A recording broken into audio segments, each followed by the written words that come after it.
Place your bets, you jackwagons. Brad the Big Noise Evans here on another solo mission of the Fade 5 podcast.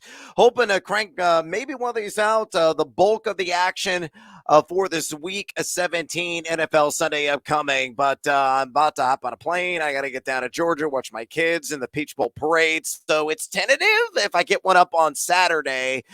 Maybe with Lundy, maybe without. If not, we're going to be back in full swing in the new year next week. So stay tuned on that to kick off this edition of the pod. Let's hop aboard the Hong Kong Plus Buzz, trying to glean some action on a favorite wager plus 100 odds or greater across the various sports books. And I'm going to look in the futures market, believe it or not, and roll with the Louisville Cardinals. No, not the bowl game version of Louisville in action on this hump day, but we're talking about the awful, the pathetic, the dungeon-dwelling version in college basketball. I say they have the fewest wins in the ACC this season at plus 105 at BetMGM. Louisville is just a shell of what it used to be. Once a national title hoister under Rick Pitino, no longer at play. They are certainly the dregs of the keg. You look at this team, number 292 in effective field goal percentage offense. They're only shooting 28.9% from three. They're lousy. Number 209 in effective field goal percentage defense, equally lousy in that department. They're getting crushed around the 10, giving up 53.3% from inside the arc. They haven't played like a murderer's row by any stretch of the imagination. Number 310 and non-conference strength of schedule yet. They're 5-7. So their odds right now at BetMGM plus 105, the same as the Notre Dame Fighting Irish. And they only play Notre Dame one time this season. And at home, they're in Louisville in front of a capacity crowd of like 7 people there, probably at the Center on February 21st. So that could really determine the outcome of this wager. But it's entirely possible that Louisville goes over in the ACC this season. According to KenPom.com, they are projected to lose every remaining game this year. So with that in mind, give me the Louisville Cardinals to finish dead last and have the fewest wins in the ACC, plus 105 at BetMGM. With that, bet on the board. Let's get after it on this Thursday night football edition of the Fade 5. All right, numero cinco here on a countdown, and this is the final act of Thursday Night Football here in the NFL regular season, and we're going to C-Town, and we have got a surging Cleveland Browns team with Joe Flacco doing backstrokes in the Fountain of Youth, taking on the Jets, Jets of New York, and Trevor Siemian led. But I'm going to focus on one of the main men for Joe Flacco in this game, and that is the foot stomper extraordinaire. That is David Njoku. Give me him for any time touchdown stop indeed in the end zone. Plus 210. North at 2-1 odds. Yes, get seduced to buy that juice at FanDuel Sportsbook. Why do I expect this one to hit? Well, Njoku has been a money man here down the home stretch. Number 3 on the season in total red zone targets among tight ends at 16. And with Flacco, he has got 37 targets over the last 4 weeks, 24 catches, and 4 scores. 7 years ago, 4 scores. He scored at least a touchdown in 3 of his last 4 games. And you look at the Jets, one of the areas of susceptibility, of vulnerability, is defending plus-size targets over the middle of the field. They have allowed 8 TDs to TEs this season. That's the second most in the NFL. Only the mile-high, My Little Ponies. And let's ride on a one-way ticket out of town there, Russell Wilson. Have allowed more to the tight end position this season. So put all together, David Njoku stomps in celebration, and maybe you mimic that in your living room as you're raising a toast on him with an anytime touchdown, plus 210 at FanDuel Sportsbook. Numero Quattro here on the Fade 5 podcast, Thursday Night Football Edition. Let's do a little SGP and come with me on this. Give me the Cleveland Browns on the money line and give me Joe Flacco to throw an INT. You might say, well, Brad, this uncorrelates, unsynergizes, doesn't really bring it all together. And that's why you're getting that plus money, plus 138 at ESPN Bet. And I've got a little redundancy here. And being somebody, it's all about quality checks on the podcast there on the banner. Let's go ahead and fix it. And bam, baby, there it is. Correctly done on that SGP. But yeah, look, I think Cleveland's going to win this game. They have won 5 straight games there along the shores of Lake Erie at home. And you look at the New York Jets, you know, a team that I think could certainly get after it in trying to ground the opposition's passing attack. They're a squad that has a number of interceptions this season, I believe 16 in total to be exact. And on top of that, they're number 6 in pass EPA defense. In fact, they've had 14 interceptions this year. They have gotten an INT in 4 of their last 7 games, and Flacco has thrown a pick in every single start that he has logged this year. That's 4 consecutive games. And also look at the Jets. They're 2-8 straight up in their last 10 road affairs. And I'm feeling like this SGP is going to hit. So to recap, give me the Brownies on the money line and give me Flacco to throw an INT plus 138 there at ESPN Bet. Leg numero tres here on the Fade 5 podcast. Let's go to the JETS, Jet side of the football and work in a little SGP magic again and get some more plus money on the board at an even Steven plus 100 juice. When this was constructed, give me Tyler Conklin 3 or more receptions and give me Breece Hall to do the same stinking thing, 3 or more catches. And you see that even juice there at ESPN Bet. Zeroing in on Conklin, you look at Cleveland, they're allowing 3.7 receptions per game to the tight end position. 7 TEs have grabbed at least 3 passes against him this season. And Conklin, over the last 4 weeks, largely with Trevor Siemian at the controls, 29 targets he has seen in total. He's been over this in 7 of his last 8 games. And he's done this, of course, in each contest. In fact, he's gone 4 catches in each with Trevor Siemian. So if you want to take this up a notch, get even more juicified and increase and ramp up the overall odds, I would certainly recommend that. But I'm going to play it safety first on the original proposition that I added there with Tyler Conklin. And you look at Breece Hall, and you want to talk about targets, hog, holy mackerel. Last week, he had an abundance of looks from Trevor Siemian, who was like the check down Charlie extraordinaire. In fact, in his last 6 games, Breece Hall has 50 total targets, 5-0, baby. He has hit the over on 3 or more receptions in 11 of his last 12 games.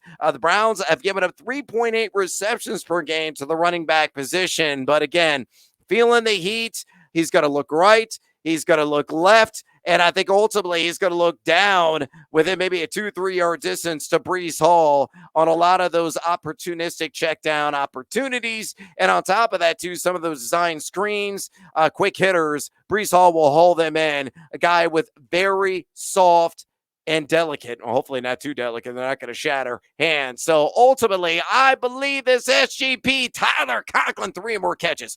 Breece Hall, 3 or more catches at plus 100. At ESPN Bet. Numero dos here on the Fade 5 countdown. Give me Amari Cooper. I'm going to take the over on 57.5 receiving yards, minus 114 juice there at FanDuel. And hopefully got in on this sucker early because this opened universally at the sports books at 54.5 yards, and it's hiking northward, maybe north of 60 by kickoff.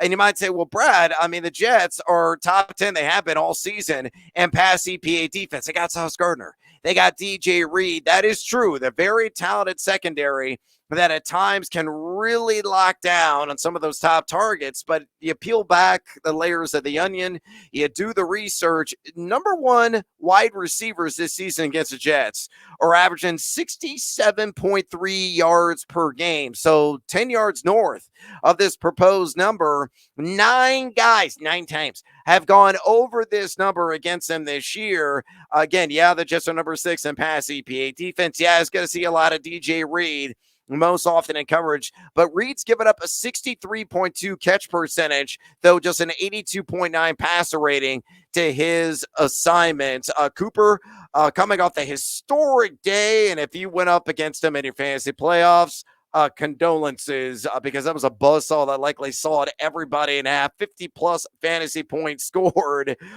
265 yards, multiple touchdowns. Just a ridiculous effort for him. He has gone over, including that sensational game last week, 9 times this year, 9 times yet again, averaging 8.1 targets per game. He's number 6 in total air yards, number 5 in yards per catch, and really making some beautiful music, baby, on the field with Joe Flacco. So I think Cooper does it again, and hopefully he's going to score me some cash on that over 57.5 receiving yards, minus 114 at FanDuel.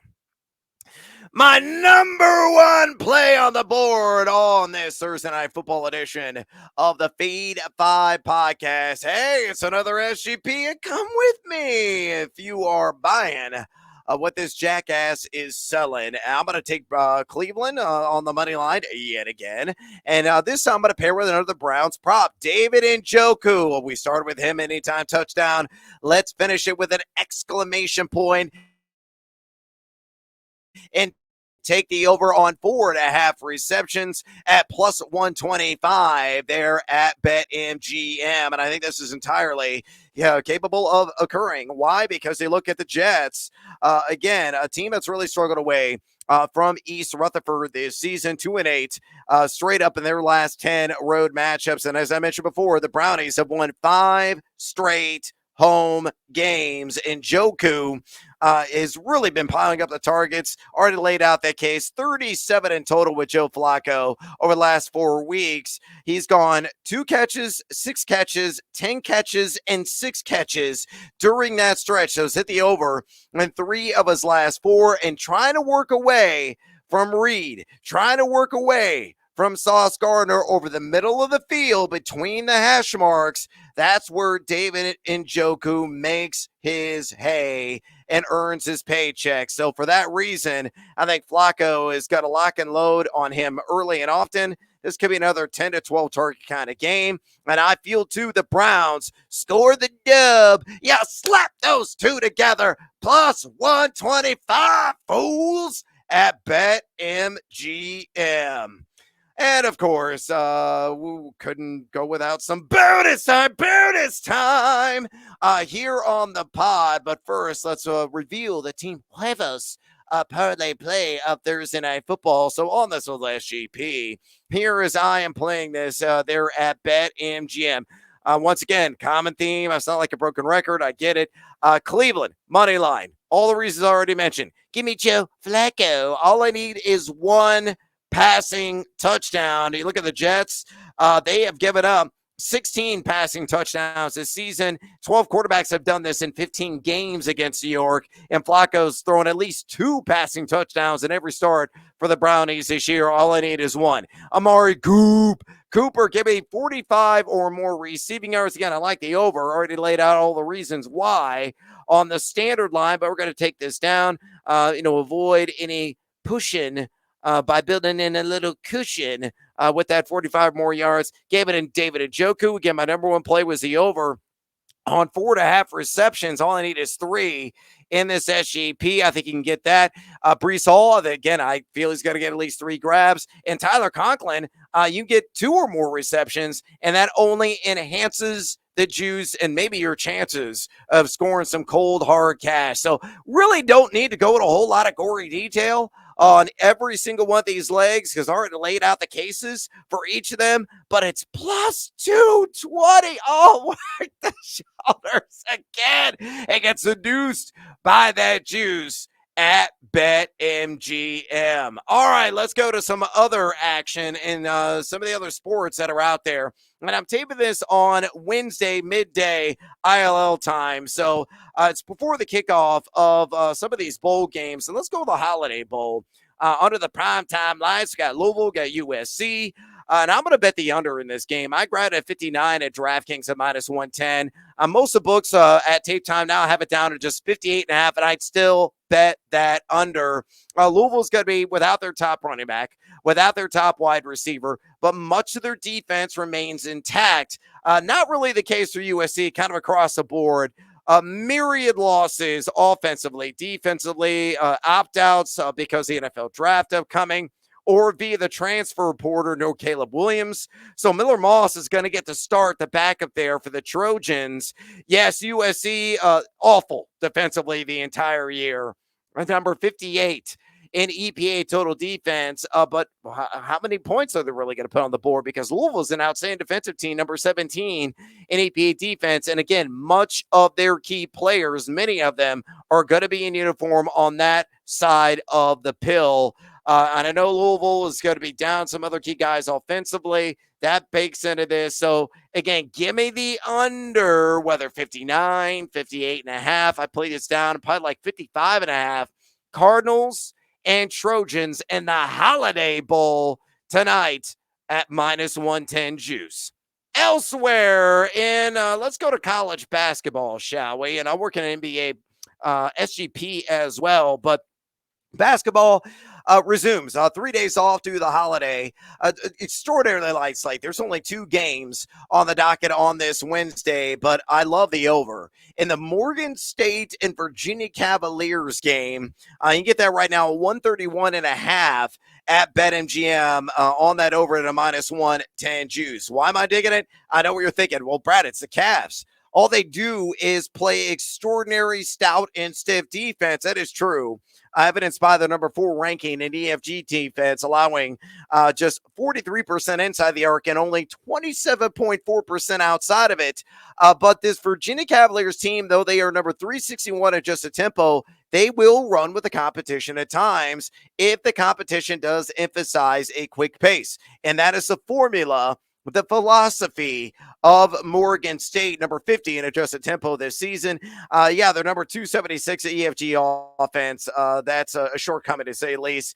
Even worse, number 351 in EFG defense, giving up 57% inside the arc and 37% outside of it. Both teams that great in rebounding. But I believe the over is going to hit in this one right around 135, 136 is what I'm feeling. I think the magic number for UVA is 80. If they can get there and somehow, some way, we can get 52, 53 out of Morgan State. That might be a little bit touch and go. Might be puckering up as a result late on some free throws. Maybe some walk-on comes in and nails the jeopardy in the game as time expires and we somehow cash. But I do like the over 131.5. Morgan State and Virginia at a minus 110 juice there at BetMGM. And an NBA action, I promise you, an SGP. I outlined this on Live and Line. If you didn't see it, I'm going to give it to you once again. In that Toronto and Washington game, all you got to do is always fade the Wizards because they're god-awful. They are puke-inducing, to say the least. So give me the Raptors on the money line, and then just give me Scotty Barnes, oodles of props tied to him, 8 or more boards, 5 or more assists, 1 or more steals. You put all of those legs together, so uno, dos, tres, cuatro, mi amigos. You're looking at a cool plus 152 built at DraftKings Sportsbook. A little bit of background, Toronto, they're 2-8 straight up in their last 10 on the road, but it's Washington. The Wiz have dropped 1-9, so they lost 9 of their last 10 contests at home, and they're just a ragtag bunch, not really entirely motivated. The Wizards have allowed the most opponent rebounds per game, the most assists per game, and the 8th most opponent steals per game. Barnes in a previous matchup against Washington back on November 13th only went 19-9-4, but had 5 steals. So he was short in assists, But in the month of December, he's averaging 9.8 rebounds per game, 6.5 assists per game, and 1.1 swipes per game. So again, Toronto money line, Barnes 8 or more rebounds, Barnes 5 or more assists, and Barnes to get a steal plus 152 there at DraftKings Sportsbook. All right, I'm out of breath. We are out of time here on the solo edition Thursday Night Football of the Fade 5. I got a plane to catch, heading to Georgia to watch my percussionist and awesome and very talented playing sons in the Peach Bowl parade. So tentatively, I'm going to be back maybe with Lundy. We'll see on Saturday. If we don't get something up in time for this main slate of NFL games, good luck to you, whether in your fantasy football championships or on your various props. I'm going to keep the spreadsheet updated when I get some time, and maybe more Saturday than some of the action I logged earlier on in the week, but we'll get to it. Have a tremendous New Year's. Get hammered. Have a good time. Do it safely as well. And until next time, as always, fade or follow. That is up to you. And give us a rating and review, you jackwagon.